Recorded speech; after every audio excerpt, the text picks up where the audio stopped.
Assalamu alaikum dear students, how are you all? I hope you are all good and doing well in your life. Welcome back to my YouTube channel Dr. Abdullah Academy. Students आज कि हम लोगों ने अपनी grammar series start की हुई है। आज उसका सेकंड वाला लेक्चर है और इस लेक्चर में हम लोग प्रेजेंट कंटिन्यूस टेंस को इंशाल्लाह कवर करेंगे। प्रीवियस लेक्चर में हम लोगों ने देखा था प्रेजेंट इंडेफिनिट को देखा था और उसके जो कुछ प्रैक्टिस क्वेश्चंस जो है वो सॉल्व किए थे। इस लेक्चर में हम लोग प्रेजेंट कंटिन्यूस टेंस को इंशाल्लाह देखेंगे, उसके रिलेटेड उसके जितने भी कॉन्सेप्ट हैं, डेफिनेशन है, रिकॉग्निशन है, कीवर्ड्स हैं, फार्मूलाज हैं, रूल्स हैं। इसके अलावा हम लास्ट पर जो है वो इसके प्रैक्टिकल क्वेश्चन भी सॉल्व करेंगे जो कि पास पेपर से लिए गए हैं। हमारे साथ रहिएगा इस फुल लेक्चर में ताकि आप लोगों के सारे कॉन्सेप्ट क्लियर हो जाएं और इसके रिलेटेड जितने भी आप लोगों के क्लूज हैं या कोई भी आपके अगर कोई डाउट है इस टेंस के रिलेटेड तो वो कवर हो सके। तो सबसे पहले एक इम्पॉर्टेंट क्वेश्चन ये होता है कि प्रेजेंट कंटिन्यूस टेंस जो है वो क्या होता है। ठीक है, प्रेजेंट का मानी होता है हाल में, यानी जो अभी अभी काम हो, और कंटिन्यूस का मतलब होता है जो चल रहा हो, यानी जो कि ऑन गोइंग हो, जो कि चल रहा हो, उसको हम बोलते हैं प्रेजेंट कंटिन्यूस। यानी ऐसा काम जो इस वक्त भी जारी हो और अभी अभी जो है वो बिल्कुल ख़त्म नहीं हुआ बल्कि अभी वो ऑन गोइंग है यानी चल रहा है, तो उसको हम क्या बोलते हैं, present continuous tense. For example इस वक्त मैं पढ़ा रही हूँ तो मैं क्या होंगी, आई एम टीचिंग, यानी मैं पढ़ा रही हूँ। तो आप क्या है, वीडियो देख रहे हैं, आप लोग वीडियो देख रहे हैं तो वो क्या होगा, यू आर वाचिंग। तो अभी अभी इस वक्त में हाल में जो आप लोग काम कर रहे होते हैं उसको क्या बोलते हैं, प्रेजेंट कंटिन्यूस। तो इस टेंस को जो है, इस चीज़ को जिस टेंस में हम लोग स्टडी करते हैं उसको क्या बोलते हैं, प्रेजेंट कंटिन्यूस टेंस। तो अब आई होप कि आपको इसका थोड़ा बहुत इंट्रो जो है वो समझ आ गया होगा। चलते हैं इसके प्रॉपर डेफिनेशन की तरफ। तो डेफिनेशन में हम लोग क्या देखेंगे कि प्रेजेंट कंटिन्यूस जो है वो कहाँ कहाँ पे यूज़ होता है। ठीक है, तो यहाँ पर देखिए present continuous tense is used for, ये कहाँ कहाँ पे यूज़ होता है। जो हमारे पास फर्स्ट वाला पॉइंट है वो क्या है कि एक्शन हैपनिंग नाउ, जो अभी अभी काम जो है वो हो रहा होता है उसको हम क्या बोलते हैं, एक्शन हैपनिंग नाउ, एंड उसको हम प्रेजेंट कंटिन्यूस टेंस के अंदर स्टडी करते हैं। For example she is writing now, she is reading now, ठीक है, शी इज़ कुकिंग नाउ। तो जो अभी अभी काम चल रहा होता है, जैसे कि मैंने पहले एग्जांपल दी, you are watching now and I am teaching now, तो ये क्या हो जाएगा, प्रेजेंट कंटिन्यूस जो है वो एक तो इस काम के लिए यूज़ होता है। सेकंड क्या यूज़ होता है कि फिक्स्ड, अगर आपने कोई फ्यूचर प्लान्स करने हैं, फ्यूचर प्लान्स को आप लोगों ने फिक्स करना है तो उसके लिए जो है हम लोग प्रेजेंट कंटिन्यूस टेंस जो है उसको बेसिकली यूज़ करेंगे। यानी ऐसे प्लान्स जो कि आपने ऑलरेडी डिसाइड कर लिए होते हैं उसके लिए जो है वो हम लोग प्रेजेंट कंटिन्यूस टेंस जो है वो यूज़ करते हैं। जैसे कि हम लोग कहते हैं ना कि we are going to school tomorrow, हम लोग कल स्कूल जा रहे हैं। आप अभी नहीं जा रहे लेकिन आपने प्लान बनाया है कि मैं कल जा रही हूँ, या यू आर गोइंग टू मरी फॉर आउटिंग टुमारो। ठीक है, तो ये है कि जब हम लोग प्रेजेंट में रह के फ्यूचर के लिए जब प्लानिंग कर रहे होते हैं तो तब जो है वो हम लोग जो है वो प्रेजेंट कंटिन्यूस टेंस का जो है वो बेसिकली यूज़ करते हैं। तो इसके लिए देखिए आपने कल का प्लान बनाया लेकिन आप जो है वो उसके रहा है, रही है या रहे हैं वगैरह का यूज़ कर रहे हैं, आईएनजी का यूज़ कर रहे हैं। तो आपने ये बात ध्यान में रखनी है, ये बहुत इंपॉर्टेंट रूल है इसका कि प्रेजेंट कंटिन्यूस टेंस में आप लोगों ने आईएनजी का जो यूज़ है वो लाजमी करना है। यही कंटिन्यूस की पहचान होती है कि आपने कोई भी टेंस अगर वो कंटिन्यूस के अंदर स्टडी करना है, चाहे वो प्रेजेंट है, चाहे पास्ट है, फ्यूचर है, तो उसके अंदर आईएनजी जो है वो लाजमी आएगा। तो इसलिए ये आपको समझ आ गई कि वो वाले एक्शंस जो अभी चल रहे हैं, जो अभी कंप्लीट नहीं हुए, उसके लिए हम लोग प्रेजेंट कंटिन्यूस टेंस यूज़ करेंगे। एंड वो वाले एक्शंस जिनका हम प्रेजेंट के अंदर रहकर फ्यूचर के लिए जिनको हम प्लान कर रहे हैं उसके लिए हम प्रेजेंट कंटिन्यूस टेंस जो है वो यूज़ करेंगे। थर्ड वाला पॉइंट है हमारे पास टेम्परेरी सिचुएशंस जो होते हैं उसके लिए हम लोग जो है वो प्रेजेंट कंटिन्यूस टेंस का यूज़ करते हैं। ऐसे एक्शंस या ऐसे काम जो कि बिल्कुल परमानेंट ना हो बल्कि बिल्कुल टेम्परेरी हो, थोड़े से टाइम के लिए हो, तो उनके लिए जो है वो हम लोग प्रेजेंट कंटिन्यूस टेंस का यूज़ करते हैं। फॉर एग्जांपल हम लोग कहते हैं कि आई एम लिविंग इन लाहौर, ठीक है, या I am living in Lahore these days, यानी मैं इन दिनों लाहौर में रह रही हूँ, ठीक है, या इन दिनों मैं ये काम कर रही हूँ। तो ये है कि आप लोगों ने इन दिनों को तमाम को सबको इकट्ठा करके एक चीज़ में लिख दिया कि मैं ये काम कर रही हूँ इन दिनों, या मैं इस टाइम पे ये काम कर रही हूँ। तो ये है कि आपने वो वाला एक्शन जो बिल्कुल टेम्परेरी हो, परमानेंट ना हो, यानी ये वाला जो काम है ये परमानेंट नहीं है, सिर्फ कुछ दिनों के लिए है, कुछ दिनों के बाद जो है ये ख़त्म हो जाएगा। ठीक है, I am living in Lahore या I am writing a letter these days. ठीक है, तो ये चीज़ है कि जो काम बिल्कुल टेम्परेरी हो, कुछ दिनों के लिए हो, कुछ दिनों के बाद उसने ख़त्म हो जाना हो, या कुछ दिनों के बाद बिल्कुल उसका कॉन्सेप्ट ना रहता हो, तो उसके लिए हम क्या यूज़ करते हैं, प्रेजेंट कंटिन्यूस टेंस। और इन तीनों के अंदर आप लोगों ने जो है वो आईएनजी का यूज़ लाजमी करना है। तो स्टूडेंट्स ये तो होगी हमारी डेफिनेशन, आई होप ये वाली आपको क्लियर होगी। अब चलते हैं इसकी रिकॉग्निशन की तरफ। रिकॉग्निशन होता है कि आप लोगों ने इसको अब पहचानना कैसे है। हमने डेफिनेशन तो देख ली, तो अब आपको पता कैसे चलेगा कि फॉर एग्जांपल अगर आपको एमसीक्यूज में इसके जो है इंग्लिश टेंसेस आ जाते हैं, सेंटेंसेस, तो आपको कैसे पता चलेगा कि ये जो है वो प्रेजेंट कंटिन्यूस है। तो उर्दू के अंदर तो इसकी एक सिंपल सी जो है वो पहचान ये है कि उसके सेंटेंस के लास्ट पे आ जाएगा रहा है, रही है एंड रहे हैं। ठीक है, वो स्कूल जा रहा है, वो काम लिख रही है, वो मैच देख रहे हैं या वो क्रिकेट खेल रहे हैं। तो ये कुछ कीवर्ड्स होते हैं जो कि सेंटेंसेस, उर्दू सेंटेंसेस के बेसिकली लास्ट पे आते हैं, ठीक है। ये उर्दू सेंटेंसेस के लास्ट पर आएंगे। अब उर्दू की तो हमें पहचान होगी कि उर्दू में अगर हमने प्रेजेंट कंटिन्यूस टेंस देखना है तो उसके लास्ट में हमें ये वाले वर्ड्स तलाश करने होंगे। लेकिन इंग्लिश के अंदर भी अब कुछ वर्ड्स चाहिए होंगे, तो इसलिए मैंने यहाँ पर इंग्लिश के वर्ड्स भी लिखे हैं, क्योंकि बेसिकली ये हमारा इंग्लिश सब्जेक्ट है, तो इंग्लिश सब्जेक्ट के लिए भी हमें कुछ ना कुछ कीवर्ड्स चाहिए होते हैं। तो ये यहाँ पर कुछ कीवर्ड्स हैं कि अगर आप किसी सेंटेंस में ये वाले वर्ड्स देखें, फॉर एग्जांपल नाउ यानी अभी अभी अभी मैं ये काम कर रही हूँ, नाउ यानी now these days I am living in Lahore, कि अभी इन दिनों मैं लाहौर में रह रही हूँ। एट प्रेजेंट यानी इस टाइम यानी अभी इसी वक्त में क्या कर रही हूँ, ये चीज़ आएगी। एट द मोमेंट इसी लम्हे में ये काम हो रहा है, वो आप करेंगे। करंटली यानी इसी दौर में या इसी हालात में, इन्हीं हालात में ये काम हुआ है, उसके लिए आप यूज़ करेंगे नाउ अ डेज, अभी इन दिनों ये चल रहा है, स्टिल आप यूज़ कर सकते हैं। लुक आप देखिए एंड लिसन। तो ये कुछ वर्ड्स होते हैं जो कि प्रेजेंट कंटिन्यूस के अंदर जो है वो यूज़ हो रहे होते हैं, ठीक है। तो ये कुछ ट्रिक्स हैं जो कि आप प्रेजेंट कंटिन्यूस टेंस को जो है वो तलाश करने के लिए ये वाले ट्रिक्स जो है वो आप यूज़ कर सकते हैं। तो उर्दू के भी आपके कीवर्ड्स हो गए, इंग्लिश के भी कीवर्ड्स हो गए, आप इनको जो है वो अपने नोट्स के अंदर ऐड कर सकते हैं। इनको आप अच्छी तरीके से देख लें और माइंड में बिठा लें कि अगर ये वाले वर्ड्स हमें कहीं नजर आते हैं तो वो क्या इंडिकेट करते हैं कि ये हमारा जो टेंस है वो क्या है, वो प्रेजेंट इंडेफिनिट टेंस है। उसके बाद बारी आ जाती है स्टूडेंट्स हमारे पास फार्मूला की। तो फार्मूला जो है उसके फर्दर मैंने 3 टाइप्स के अंदर डिवाइड किया है। पॉजिटिव फार्मूला आ जाता है, उसके बाद हमारे पास नेगेटिव फार्मूला आ जाता है, एंड देन उसके बाद हमारे पास इंट्रोगेटिव या क्वेश्चन वाला आ जाता है। पॉजिटिव में हम लोगों ने क्या करना है कि सबसे पहले सब्जेक्टिव तो आएगा ही आएगा, देन उसके बाद सब्जेक्टिव के बाद आएगा हमारे पास या तो इज होगा या एम होगा और या आर होगा, ठीक है। उसके बाद वर्ब आएगा, और वर्ब के बाद जैसे कि मैंने ऊपर पहले बताया कि आईएनजी जो है वो लाजमी आना है हमारे पास वर्ब के बाद। तो यहाँ पर आईएनजी आ जाएगा, ठीक है, साथ में लास्ट पे ऑब्जेक्ट आ जाएगा। अब हम इसकी एग्जाम्पल देख लेते हैं। जैसे कि एग्जाम्पल आ जाती है he is reading, he is reading a book, ठीक है। तो ये एक सिंपल सी एग्जांपल है, इसके जरिए आप समझिए कि किस तरह से पॉजिटिव के अंदर हम लोगों ने इसका जो फॉर्मूला है उसको अंडरस्टैंड करना है। तो ये देखिए सब्जेक्ट जो है वो हमारे पास है ही। अब ही जो है स्टूडेंट वो एक क्या है, सिंगुलर है, ठीक है। वो सिंगुलर है, प्लूरल नहीं है। सिंगुलर के साथ हम लोगों ने क्या यूज़ करना है, इज, ठीक है। तो ही के साथ आ गया इज क्यों यूज़ हुआ है, क्योंकि he is the singular verb, he is the singular, तो इसके लिए हम लोग इज यूज़ करेंगे। देन उसके बाद यानी कि इन तीनों में से हमने कोई एक उठा लेना, हमने ये उठा लिया इज। उसके बाद आ जाएगी वर्ब, वर्ब इसके अंदर क्या है, read, read is the verb, and यहाँ पर हम लोग आईएनजी इसके साथ ऐड करेंगे तो ये बन जाएगा रीडिंग। उसके बाद जो बुक है वो क्या है, दैट इज द ऑब्जेक्ट। तो ये कुछ फॉर्मूला इस तरह बनेगा पॉजिटिव का। लेकिन नेगेटिव के केस में हम लोगों ने क्या करना है कि ये हमारे पास जो यहाँ पर ऑक्सिलरी वर्ब है, ऑक्सिलरी वर्ब ये है इज, एम एंड आर। उसके बाद हम लोगों ने सिर्फ एंड को इंसर्ट कर देना, बाकी हमारा टोटली फार्मूला सेम रहेगा, यानी सब्जेक्ट है प्लस इज एम आर है, नॉट यहाँ पर हम इंसर्ट कर देंगे, साथ में वर्ब की आईएनजी वाली फॉर्म आ जाएगी और लास्ट में हमारे पास ऑब्जेक्ट आ जाएगा। इसी तरह क्वेश्चन में क्या होगा, क्वेश्चन में आप लोगों ने इज एम आर को बिल्कुल स्टार्ट पर ले आना है, फिर उसके बाद सब्जेक्ट जो है वो सेकंड पे आ जाएगा, ठीक है। इन दोनों की जो जगह है वो बिल्कुल रिप्लेस हो जाएगी और इज एम आर जो है वो बिल्कुल स्टार्ट पे आ जाएगा और सब्जेक्ट जो है वो सेकंड पे चला जाएगा। साथ में वैसे ही वर्ब आ जाएगा, साथ में ऑब्जेक्टिव आ जाएगा, लास्ट में जो हमारे पास क्वेश्चन मार्क आ जाएगा। तो आप लोगों ने ये ध्यान में रखना है कि चाहे आप जो मर्जी टेंस स्टडी कर रहे हो, उसमें होता क्या है कि आपने जो नेगेटिव है, नेगेटिव के अंदर आपने जो भी हेल्पिंग वर्ब उसके अंदर यूज़ हो रहे हैं, उसके बाद आप लोगों ने नोट लगाना है। और क्वेश्चन में क्या होना है कि आपने उन्हीं हेल्पिंग वर्ब्स को उठाकर स्टार्ट पर ले आना है। तो ये बात आपने लाजमी याद रखनी है। 2-3 चीज़ें ही होती हैं स्टूडेंट्स हर टेंस में, जो आप अगर उनके दरमियान डिफरेंशिएट को समझ लें, कुछ तरह से माइंड में रख लें, तो आपके टेंसेज जो है वो बिल्कुल आसान हो जाते हैं और आपके फिंगरटिप में हो जाते हैं। उसके बाद यहाँ पर हमारे पास कुछ हैं हेल्पिंग वर्ब्स। अब हमने ऊपर ये तो देख लिया कि इज आर यूज़ होना है, अब ये कहाँ कहाँ पे यूज़ होना है ये हमें श्योर नहीं है, तो हम देख लेते हैं। यहाँ पर स्टूडेंट्स सारे सब्जेक्ट लिखे हैं, ठीक है, और यहाँ पर कुछ हेल्पिंग वर्ब्स लिखे हैं, इनका एक कॉलम सा बना है, तो हम उसको अच्छी तरह से देख लेते हैं। अब यहाँ पर यह है कि आई के साथ जहाँ भी आई आएगा तो आपने उसके साथ एम यूज़ करना है, ठीक है। आई के साथ हमेशा आपने प्रेजेंट कंटिन्यूस के केस में आप लोगों ने यहाँ पर आई के साथ एम यूज़ करना है, ठीक है।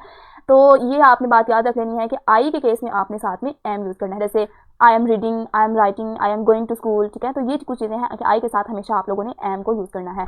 उसके बाद है ही, शी, इट एंड सिंगुलर, ठीक है। ये 4 चीज़ें हैं, इनके साथ ये आप लोगों ने इज यूज़ करना है, क्योंकि ये चारों जो है वो क्या है, सिंगुलर है। ही भी सिंगुलर है, शी भी सिंगुलर है, इट भी सिंगुलर है और सिंगुलर भी सिंगुलर है, तो इसलिए आपने इनके साथ इज का यूज़ करना है। ही इज़ प्लेइंग, ठीक है, he is going to school, he is reading a book, ठीक है। तो ही इज़ ईटिंग, तो क्या है कि इनके साथ आप लोगों ने हमेशा इज को यूज़ करना है, आर को यूज़ नहीं करना। अब आर हमारे पास कहाँ पे यूज़ होगा कि अगर आ जाता है हमारे पास यू, वी, दे एंड कोई भी प्लूरल आ जाता है, जैसे चिल्ड्रंस आ जाता है, ठीक है, या इसके बाद आ जाता है टू बॉयज आ जाते हैं, यानी प्लूरल अगर आपके पास एक से ज़्यादा चीज़ है तो उसके लिए फिर आप जो है वो प्लूरल लेंगे।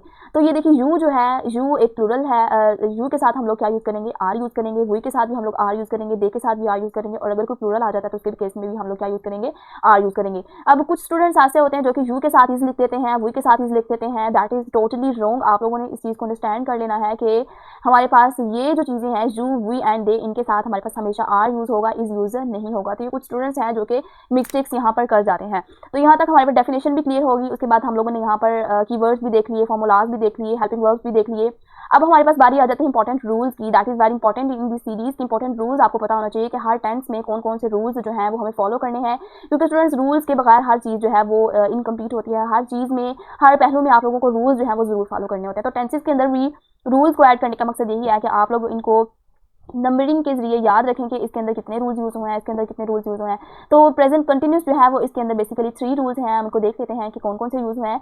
सबसे पहला है हमारे पास रूल नंबर 1 इज़ दैट कि आप लोगों ने क्या करना है, आईएनजी का यूज़ करना है। ठीक है, आईएनजी मैंने ऊपर भी बताया कि इंपॉर्टेंट कंटिन्यूस के अंदर क्या होता है कि आप लोगों ने यहाँ पर आईएनजी का लाजमी यूज़ करना है। ठीक है, तो ये देखिए यहाँ पर मैं ऊपर बता के आई हूँ कि आईएनजी आप लोगों ने लाजमी यूज़ करना है। तो ये कह रहा है कि आप लोगों ने रूल नंबर 1 में क्या करना है कि आईएनजी का लाजमी आप लोगों ने यूज़ करना है। ई को आपने हटाकर, और ई की जहाँ जहाँ कोई भी ऐसे वर्ड होते हैं जो ई पे एंड हो रहे हैं तो आपने ई को हटाकर, रिमूव ई को आपने हटाकर और उसके साथ आप लोगों ने आईएनजी को लिख देना है। फॉर एग्जांपल यहाँ पर एग्जांपल ऐड किया है मेक है जैसे, तो हमने जो इसका ई है उसको हम लोगों ने हटा के और उसकी जगह पर क्या लिख देना है, ई को हम लोगों ने हटा दिया, और ई को हटाने के बाद उसकी जगह हम लोगों ने आईएनजी को ऐड कर दिया। तो ये मेक से क्या बन गया, मेक से मेकिंग बन गया। तो ये कंटिन्यूस को शो करता है। आईएनजी जहाँ भी आएगा तो वो कंटिन्यूस को जाहिर करेगा कि ये कौन सा टेंस है, यहाँ पर कंटिन्यूस वाला टेंस यूज हुआ है। देन उसके बाद कुछ ऐसे वर्ड्स होते हैं जो कि आई ई पे खत्म हो रहे होते हैं। ठीक है, कईयों के लास्ट पे ई आता है तो कईयों के लास्ट पे आई ई आता है। तो जिनके लास्ट पे आई ई आएगा उसको भी हमने क्या करना है, हटाकर। तो ये कह रहे हैं कि ऐसे वर्ड्स जो आई ई पर एंड होते हैं आपने क्या करना है कि आई ई को आप लोगों ने, आई ई की जगह आप लोगों ने वाई लगा देना, और वाई के बाद हम क्या लिखेंगे, आईएनजी लिखेंगे। फॉर एग्जांपल यहाँ पर है हमारे पास word D I E, die. ठीक है, तो डाई की जगह हम लोग क्या लिखेंगे, डाई की आई ई को हम लोग यहाँ पर रिमूव करके इसकी जगह हमारे पास आ जाएगा वाई, एंड आईएनजी तो लगेगा ही लगेगा, साथ में हम लोगों ने किसका इजाफा कर दिया, वाई का। तो ये चीज़ आपने याद रखनी है कि ऐसे वर्ड्स जो कि ई पर एंड हो रहे हैं, ई को हमने हटाकर आईएनजी का इजाफा कर देना है। लेकिन ऐसे वर्ड्स जिनकी एंडिंग आई ई पर हो रही है उनको हमने हटाकर आई ई को हटाने के बाद हमने वाई लिखना है, और वाई के बाद हम लोग जो है वो आईएनजी का इजाफा करेंगे। तो ये कुछ रूल्स थे। उसके बाद है यहाँ पर के सीवीसी पैटर्न होता है, यानी consonant vowel and consonant vowel consonant कुछ पैटर्न होता है, सीवीसी पैटर्न उसको बोलते हैं। तो लास्ट लेटर जो होता है वो डबल हो जाता है। ठीक है, तो डबल लास्ट जहां पर आएगा तो फिर उसके लिए हम लोग क्या करेंगे, देखिए ये हमारे पास कॉन्सोनेंट है, ये फिर उसके बाद आई क्या है हमारे पास वावल होता है, टी क्या है कॉन्सोनेंट। तो ये इसको सीवीसी पैटर्न बोलते हैं, यानी consonant vowel and the consonant pattern. तो अगर ऐसा कुछ पैटर्न आपको देखने में मिलता है तो आपने क्या करना है कि जो उसका लास्ट वाला कॉन्सोनेंट साउंड होता है उसको आपने डबल करके लिख देना। फॉर एग्जाम्पल यहाँ पे टी है तो टी हम लोग जो है वो उसको डबल करके लिख देंगे। ठीक है, ये देखिए ये टी है तो टी को हम लोगों ने डबल करके लिख देना, क्योंकि हमने ऊपर रूल पढ़ा कि सीवीसी पैटर्न अगर आपको नजर आता है तो आपने जो लास्ट वाला इसका डिजिट है या लास्ट वाला जो इसका लेटर है हमने उसको जो है वो डबल करके लिख देना है। तो यहाँ पर डबल लास्ट कर देना है, साथ में एन लिख देना है। तो ये हमने इसको टी को जो है वो डबल कर दिया। ये देखिए ये सी था यानी कॉन्सोनेंट था, ये आई जो था वो हमारे पास वोल था, और टी अगेन हमारे पास कॉन्सोनेंट था, इस वजह से हमने यहाँ पर टी को डबल करके लिख दिया। तो आपको कुछ वर्ड्स देखने को मिलते होंगे लेकिन आपको ये रूल का नहीं पता था, तो ये रूल भी आप नोट डाउन कर लीजिए कि अगर आपको कहीं पे सीवीसी पैटर्न आपको देखने में मिलता है तो फिर आपने वहां पर जो लास्ट वाला लेटर है उसको आप लोगों ने डबल कर देना है। देन उसके बाद हमारे पास एक और रूल आ जाता है कि अदर रूल्स में 3 रूल्स तो ये हो गए, अगर कोई वर्ड ई पे एंड होता है, आई ई पे एंड होता है, या सीवीसी पैटर्न आपको देखने मिलता है। अदर रूल क्या होता है कि आपने ऐड आईएनजी हर एक में करना है। ठीक है, ये तो एक कॉमन रूल आ जाता है सबके अंदर यूज होना है कि अगर ईट है तो इसमें आप लोगों ने क्या कर देना है, ईटिंग कर देना है। ठीक है, कोई भी अगर कोई वर्ड आ जाता है तो आपने उसको जो है वो चेंज कर देना है किसके अंदर, आईएनजी के अंदर। और ये आईएनजी जो है वो कंटिन्यूस के अंदर एक बिल्कुल बेसिक लेवल है, आपने इसके केस में कंफ्यूज नहीं होना कि आईएनजी ऐड करना है या नहीं, क्योंकि आईएनजी जो है वो बिल्कुल एक बेसिक केस है किसके केस में, कंटिन्यूस के केस में। उसके बाद हम स्टूडेंट चलते हैं रूल नंबर 2 की तरफ। तो रूल नंबर 2 क्या है कि अगर आपके पास नॉन कंटिन्यूस वर्ब आ जाते हैं, ठीक है, तो ये बिल्कुल एक कॉन्सेप्ट है बहुत अच्छा सा, इसको हम देख लेते हैं कि कुछ ऐसे वर्ब्स होते हैं जो कि कंटिन्यूस में यूज़ नहीं होते। ठीक है, कुछ ऐसे वर्ब होते हैं जो कि हमारे पास कंटिन्यूस में यूज़ नहीं होते, जिनके साथ हम आईएनजी जो है वो यूज़ नहीं कर सकते। फॉर एग्जाम्पल जैसे कि वर्ब है हमारे पास नो है तो अब हम नोइंग यूज़ नहीं कर सकते। कुछ वर्ड्स होते हैं जैसे कि बिलीव है, बिलीविंग हम लोग यूज़ नहीं कर सकते। ठीक है, तो ये कुछ वर्ड्स होते हैं जिनको हम लोग जो है वो नहीं कर सकते, आईएनजी के बगैर आईएनजी के साथ इनके आईएनजी इनके साथ हम लोग ऐड नहीं कर सकते, जैसे कि लविंग हम यूज़ नहीं करते, हेटिंग यूज़ नहीं करते, लाइकिंग यूज़ नहीं करते, ठीक है। तो जो है इनको एज अ वर्ब यूज़ नहीं किया जाता। अगर हम इनके साथ आईएनजी लगाएंगे तो ये वर्ब नहीं रहेगा, ये किसी और कैटेगरी के अंदर चेंज हो जाएगा, सीइंग हो जाएगा, हेयरिंग हो जाएगा, ठीक है। तो ये वर्ब नहीं रहेगा, ये किसी और शेप में चेंज हो जाएगा। इसलिए क्या कहते हैं कि इनके साथ कहता है कि नॉन कंटिन्यूस वर्ब होते हैं, इनके साथ हम लोगों ने आईएनजी यूज़ नहीं करना। जैसे कि आई एम नोइंग है, तो आई एम नोइंग हम लोग यूज़ नहीं करेंगे, हम लोग यूज़ करेंगे आई नो, ठीक है। तो रीज़न क्या है कि इनका जो वर्ब एक्शन है, ये वर्ब एक्शन नहीं बल्कि फिर इनकी जो स्टेट है तो वो चेंज हो जाएगी। और ये जो चीज़ें हैं ये वर्ब एज अ वर्ब के तौर पर एक्ट नहीं करते, बल्कि ये फीलिंग को शो कर रहे होते हैं, ठीक है। जैसे कि फील है तो लव, हेट एंड लाइक, ये फीलिंग को शो कर रहे होते हैं। एंड सेंसेस हैं, कुछ सेंसेस होते हैं जैसे कि सी, हियर, वर्ब, तो ये कुछ वर्ब्स नहीं होते, बल्कि ये हमारी जो फीलिंग्स होती हैं या जो हमारे सेंसेस होते हैं, जैसे सेंसेस यहाँ पे यूज़ किए गए हैं, पोजेशन है, तो इनके साथ हम लोग जो है वो आईएनजी यूज़ नहीं करते। कुछ स्टूडेंट्स होते हैं जो कि लिखते लिखते इनके साथ आईएनजी लगा देते हैं, जो कि बिल्कुल रॉन्ग होता है, आपने इनको यूज़ नहीं करना, ठीक है। उसके बाद हमारे पास कहता है कि वांट, नीड एंड सीम, इसके साथ भी हम लोगों ने जो है वो यूज़ नहीं करना, ठीक है। तो फिर उसके बाद आ जाता है हमारे पास के रूल नंबर 3 क्या है कि फ्यूचर मीनिंग, ठीक है। कहता है कि फ्यूचर मीनिंग क्या होता है कि प्रेजेंट कंटिन्यूस प्लस हम लोग यहाँ पे टुमारो ऐड करेंगे, tomorrow, next week and tonight, तो ये हमारे पास फ्यूचर प्लान बन जाएगा। जैसे कि हमने ऊपर बात की है कि अगर हम फ्यूचर के बारे में कुछ प्लान करना चाह रहे हैं तो फिर भी हम क्या यूज़ करेंगे, प्रेजेंट कंटिन्यूस टेंस को यूज़ करेंगे। तो यही बात जो है नीचे रिपीट कर रहा है कि अगर हम लोगों ने फ्यूचर के हवाले से कुछ प्लानिंग करनी है तो उसके लिए जो है वो हम लोग यहाँ पे यूज़ करेंगे। और उसके लिए क्या क्या यूज़ करेंगे, टुमारो यानी कल मैं वहाँ जा रहा हूँ, नेक्स्ट वीक मैं वहाँ जा रहा हूँ, ठीक है। मैं लाहौर जा रहा हूँ, मैं नेक्स्ट वीक से लाहौर जा रहा हूँ, टू नाइट, आज रात मैं वहाँ पर जा रहा हूँ, आज रात मेरी फ्लाइट है, मैं जा रहा हूँ। तो ये जो है वो कुछ यहाँ पर फ्यूचर मीनिंग होते हैं, यानी आप लोगों ने प्रेजेंट के अंदर रहकर अगर आपने फ्यूचर के लिए कुछ प्लान्स करने हैं तो अगर आपको ये वाले वर्ड्स देखने को मिल रहे हैं और साथ में आपको आईएनजी भी देखने को मिल रहा है, तो मतलब ये क्या है कि ये फ्यूचर मीनिंग है, किसका, प्रेजेंट कंटिन्यूस के अंदर रहते हुए आपको फ्यूचर मीनिंग दे रहा है। तो आपने ये बात याद में रखनी है, अगर आपको ये वर्ड्स देखने को मिलते हैं तो फिर जो है साथ में आईएनजी मिलता है तो वो क्या है, वो प्रेजेंट कंटिन्यूस के अंदर ये आ जाता है। उसके बाद हम लोग यहाँ पर कुछ एग्जाम्पल्स को कर लेते हैं, डिस्कस कर लेते हैं। पॉजिटिव के अंदर अब हम इसके एग्जांपल को देख लेते हैं। आई एम रीडिंग नाउ, अब देखिए यहाँ पर नाउ आ रहा है, नाउ मैंने ऊपर इंडिकेटर्स में आपको बताया था कि नाउ का मतलब यही अभी अभी ये काम चल रहा है, यानी ये काम जो है वो ऑन गोइंग है, अभी चल रहा है, अभी कंप्लीट नहीं हुआ। मैं अभी रीडिंग कर रहा हूँ। तो नाउ ने हमें ये बताया कि ये क्या है, प्रेजेंट कंटिन्यूस का टेंस है। और इसने हमें फर्दर ये भी बता दिया कि आई के साथ एम आएगा और साथ में आईएनजी का भी यूज होगा। अब ये देखिए इस एक अकेले टेंस में कितने रूल्स फॉलो हो रहे हैं। एक तो फॉलो हो रहा है कि आई के साथ एम आएगा, दूसरा ये फॉलो हो रहा है कि आईएनजी लाजमी आएगा, तीसरा ये कि हमें नाउ ने इंडिकेट करके बता दिया कि ये प्रेजेंट कंटिन्यूस का टेंस है। उसके बाद है हमारे पास नेगेटिव की एग्जांपल। तो नेगेटिव में क्या होगा, नेगेटिव में जो हमारे ऑक्सिलरी वर्ब हैं उनके साथ नॉट का एडिशन हो जाएगा। तो ये हो जाएगा हमारे पास शी इज नॉट, ठीक है। अगर हमें यहाँ पर भी नॉट ऐड करना पड़ता तो हम क्या करते हैं, I am not reading now, ठीक है, मैं अभी नहीं पढ़ रही। तो शी इज नॉट ईटिंग, वो नहीं खा रही, तो इसके बाद हम लोगों ने नॉट की एडिशन कर दी। फिर उसके बाद है क्वेश्चन। तो क्वेश्चन जैसे कि मैंने बताया कि जो हमारे वर्ब है वो बिल्कुल जो हमारा टेंस है उसके स्टार्ट पे आ जाएगा और फिर बाकी सारा सेंटेंस लास्ट पे आ जाएगा। आर दे प्लेइंग, अब आर क्यों आया है, क्योंकि यहाँ पर दे यूज हुआ है एंड यू नो कि दे इज द प्लूरल, तो दे प्लूरल होने की वजह से यहाँ पर हमारे पास आर यूज हुआ है, आर दे प्लेइंग, और लास्ट पे जो है वो क्वेश्चन मार्क आ जाएगा। उसके बाद है कि फ्यूचर, मैंने आपको बताया कि फ्यूचर प्लानिंग के लिए तो वी आर लिविंग टुमारो, हम कल जो है वो यहाँ से लीव कर रहे हैं या हम कल से निकल रहे हैं, तो इसके लिए जो है वो हम लोगों ने आईएनजी यूज किया है और यहाँ पर हम लोगों ने आर यूज किया है, क्योंकि ये दैट इज द प्लूरल। और टुमारो ने क्या इंडिकेट किया कि ये प्रेजेंट में रहते हुए फ्यूचर की प्लानिंग हो रही है, दैट्स वाई यहाँ पर हम लोगों ने आईएनजी और यहाँ पर हम लोगों ने आर का यूज किया है। अच्छा, ये तो हो गए हमारे पास एग्जांपल्स भी हो गए, रूल्स भी हो गए, फार्मूलाज भी हो गए। अब हम एक इन्फोग्राफिक्स के जरिए जो है वो इसको समझने की कोशिश करते हैं। तो यहाँ पर है हमारे पास एक बहुत ही प्यारा और इंटरेस्टिंग इन्फोग्राफिक। यहाँ पर बताया जा रहा है कि प्रेजेंट कंटिन्यूस टेंस क्या होता है, कि हाल जो कि बिल्कुल जारी है, ऐसे काम, ऐसे एक्शन जो कि प्रोग्रेस में है, यानी जो अभी भी चल रहे हैं, उनके लिए हम जो है वो प्रेजेंट कंटिन्यूस का टेंस को यूज करेंगे। इसका कहते हैं फॉर्मूला क्या होता है सेंटेंस के अंदर। इसका फॉर्मूला ये होता है कि आप सबसे पहले सब्जेक्ट लिखेंगे, उसके बाद इज एम आर, आप जो भी आपको सूटेबल लगे उसमें से आप इन तीनों में से कोई एक ऑक्सिलरी वर्ब यूज करेंगे। देन उसके बाद आप जो है वो यहाँ पर वर्ब की एडिशन करेंगे, साथ में आप आईएनजी लाजमी ऐड करना है, साथ में ऑब्जेक्ट आ जाएगा।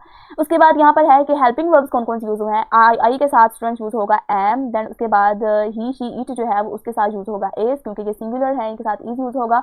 उसके बाद यू, वी एंड दे, इनके साथ जो है वो आप लोगों का आर यूज होगा। और इनको आपने रिप्लेस नहीं कर देना। कई बच्चे ऐसे होते हैं कि इज को जो है वो आई के साथ यूज कर रहे होते हैं या इसको आर के साथ यूज कर रहे होते हैं, that is know totally wrong. तो इसलिए आप लोगों ने इन जो ये हेल्पिंग वर्ब्स हैं उनका अच्छे तरीके से ध्यान रखना है। फिर उसके बाद है स्पेलिंग ट्रांसलेशन क्या होते हैं, यानी जैसे मैंने बताया कि अगर कोई वर्ड ई पे एंड हो रहा है तो उसके साथ हम आईएनजी का जो है वो इजाफा करेंगे। इसी तरह अगर कोई वर्ड जो है वो आई ई पे एंड हो रहा है तो तब हम क्या एडिशन करेंगे, अगर कोई वर्ड वाई पर एंड हो रहा है तब क्या हम क्या एडिशन करेंगे। तो यही जो है वो यहाँ पर मैं आपको बताने जा रही हूँ, जहाँ कोई ऐसे वर्ड जो कि ई पर एंड हो रहे हैं तो आपने ई को रिमूव करने के बाद वहां पर जो है वो आईएनजी का इजाफा कर देना है। कुछ ऐसे वर्ड जहां पर सीवीसी पैटर्न रिपीट हो रहा है तो आपने क्या करना है कि टी जो लास्ट पे जो भी आपका लेटर आ रहा है उसको आपने रिपीट करके लिख देना है। जैसे यहाँ पर मैंने डबल टी लिखा है तो ये डबल लेटर्स आ रहे हैं और ये सिटिंग बन जाएगा। इसी तरह ऐसे वर्ड्स जो कि वाई पर एंड हो रहे हैं तो हमने वाई को वैसे ही लिख देना है और साथ में आईएनजी को हमने लगा देना है, सिंपली ऐड हमने आईएनजी कर देना है तो वो प्लेइंग हो जाएगा। और जहाँ पे आई ई आएगा, आई ई की जगह हम वाई लिख देंगे और साथ में हमारा आईएनजी आ रहेगा, तो ये कुछ इस तरह का रूल बन जाएगा आई ई का। तो ये आपने देख लेना है। उसके बाद रिकॉग्निशन कीवर्ड्स क्या है कि आपको नो देखने को मिलेगा, आपको नो एट प्रेजेंट देखने को मिलेगा, लुक देखने को मिलेगा, लिसन देखने को मिलेगा। तो ये कुछ कीवर्ड्स होते हैं जो कि हमें प्रेजेंट कंटिन्यूस के टेंस के अंदर जो है वो देखने को मिलते हैं। फिर उसके बाद कहता है टेंस इन एक्शन, यानी ये ऐसा टेंस है जो कि कह रहा होता है कि टेंस जो है या वो काम जो है वो अभी भी चल रहा है, वो रुका नहीं है। ये इसकी एग्जांपल है, जैसे कि कह रहा है I am reading a book now, मैं अभी एक बुक पढ़ रहा हूँ, यानी नाउ अभी ये काम हो रहा है, अभी रुका नहीं है। शी इज कुकिंग डिनर, तो कुकिंग डिनर यानी अभी वो काम कर रही है, अभी उसकी कुकिंग कंप्लीट नहीं हुई। फिर उसके बाद नॉन कंटिन्यूस वर्ब है, यानी ऐसे वर्ब जिनके साथ आप लोगों ने अवॉइड करना है आईएनजी को यूज करते हुए। वो कौन कौन से हैं, नाउ को आप नोइंग के अंदर चेंज नहीं कर सकते, ये जो है वो नो कहता है टोटली आपने इसके अंदर यूज नहीं करना, ये रोंग हो जाएगा। लव को आपने लविंग के अंदर चेंज नहीं करना, एंड वांट को आपने वांटिंग के अंदर ये चेंज नहीं करना। यहाँ पे तो 3 दिए हैं, ऊपर पूरी लिस्ट मैंने आपको बता दी है कि इनके साथ आप लोगों ने कभी भी आईएनजी को यूज नहीं करना, तो ये आप लोगों यहाँ पे याद रखिएगा। फिर उसके बाद हमारे पास यहाँ पर आप लोगों को आई होप किसी तरह से आप लोग अंडरस्टैंड कर चुके होंगे कि प्रेजेंट कंटिन्यूस टेंस होता क्या है, उसके अंदर क्या क्या हेल्पिंग वर्ब्स यूज होते हैं और इनके फार्मूलाज क्या है और इनके केस में हमें कौन कौन से रूल्स जो है वो फॉलो करने होते हैं। अब इसके रिलेटेड हम लोग यहाँ पर कुछ जो है वो प्रैक्टिकल क्वेश्चन को सॉल्व कर लेते हैं, एमसीक्यूज को सॉल्व कर लेते हैं, जो कि आपके 9th क्लास के बच्चों के जो पास पेपर्स हैं बेसिकली वहां से ये जो एमसीक्यूज हैं उनको कलेक्ट किया गया है, ताकि स्टूडेंट्स प्रैक्टिस करने के साथ साथ पास्ट पेपर को सॉल्व करने के भी एबल हो जाएं। तो हम स्टार्ट करते हैं। यहाँ पर देखिए शी डैश इंग्लिश नाउ। अब यहाँ पर हमें पता चल रहा है कि आना तो स्पीक ही है, यानी वो अभी इंग्लिश बोल रही है, ठीक है। नाउ ने क्या इंडिकेट कर दिया कि ये क्या है, प्रेजेंट कंटिन्यूस टेंस है, यानी ऐसा टेंस जो अभी कंप्लीट नहीं हुआ, अभी चल रहा है, तो वो अभी इंग्लिश बोल रही है। तो अब आना तो स्पीक ही है, लेकिन स्पीक की कौन सी कैटेगरी आनी है ये हमें नॉन इंडिकेट करके बता दिया कि ये प्रेजेंट कंटिन्यूस टेंस है। और इसके केस में हमने रूल्स क्या पढ़ा था कि कौन सा हेल्पिंग वर्ब यूज होगा, शी के साथ इज वाला हेल्पिंग वर्ब यूज होगा और साथ में आईएनजी वाली फॉर्म आएगी। सो इस चीज ने इंडिकेट कर दिया कि A is the best option for the question number 1।